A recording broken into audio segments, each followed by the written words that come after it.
Hey all, I'm Gray the TF2 Weapon Ideas guy, and I'm back for a 5th episode of Weapon Rebalancing. That's right. I am going to talk your ears off about weapons that I think aren't that good or need reworking. And to top out that list, we got the Sun on a Stick. It's commonly hailed as the worst weapon ever to hit TF2, and I am inclined to agree. Simply because it's so situational, it always crits on burning players, and the Scout has no way to ignite players at all. It forces a class that usually doesn't do a whole lot of team play to play with the team. And the crits aren't even that deadly, especially at the range where a scattergun can work. They're not that deadly at all. So, my very specific idea for rebalancing this is perhaps making it more effective when you're on fire. That way you can turn a disadvantaged setting into a more advantaged setting by suddenly becoming a whirling tornado of a death mice with fire.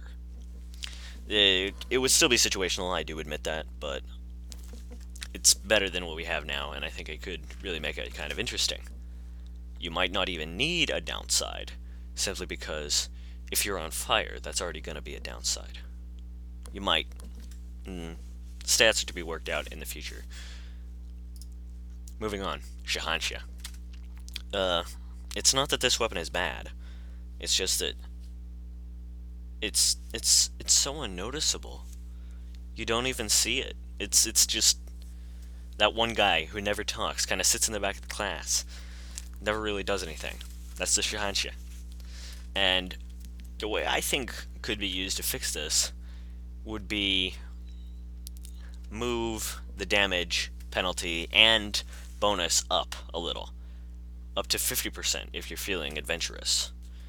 That way, it'll be next to useless if you're at high health, but the sniper has a penchant for being a glass cannon, especially after the bushwhacker, so I feel like this could be a really fun way to play as him. So, you can take it or leave it. Moving on, Solemn Vow. It's not that I don't like this weapon, it's incredibly cool. It's a really great idea. I just feel like it doesn't fit the medic. I don't think it does, I'll be honest. The medic requires intense communication to make use of this thing, and that's not always there, especially since the medic in competitive will have to be counting like uber percentages, crit heals sometimes, that sort of stuff. And in pubs, you're not going to have that level of communication. At least you're quite likely not to.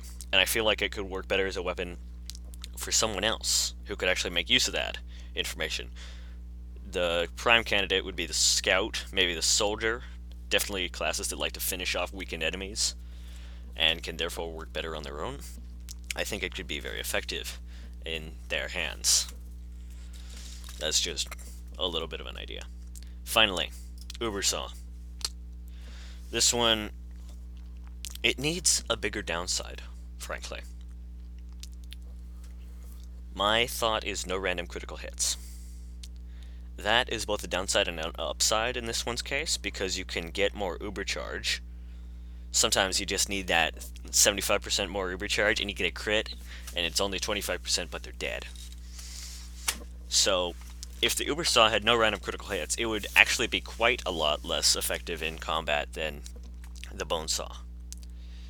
And I don't know, maybe a damage vulnerability while it's active? Maybe longer draw time and holster time? I don't know, honestly. But it just needs to be revamped to be a little less effective in combat, because right now it's a fine self-defense weapon. I barely even notice the swing speed penalty at all. So, I feel that this is a fair change. Appreciate your watching that, listening to my rant. See you next time.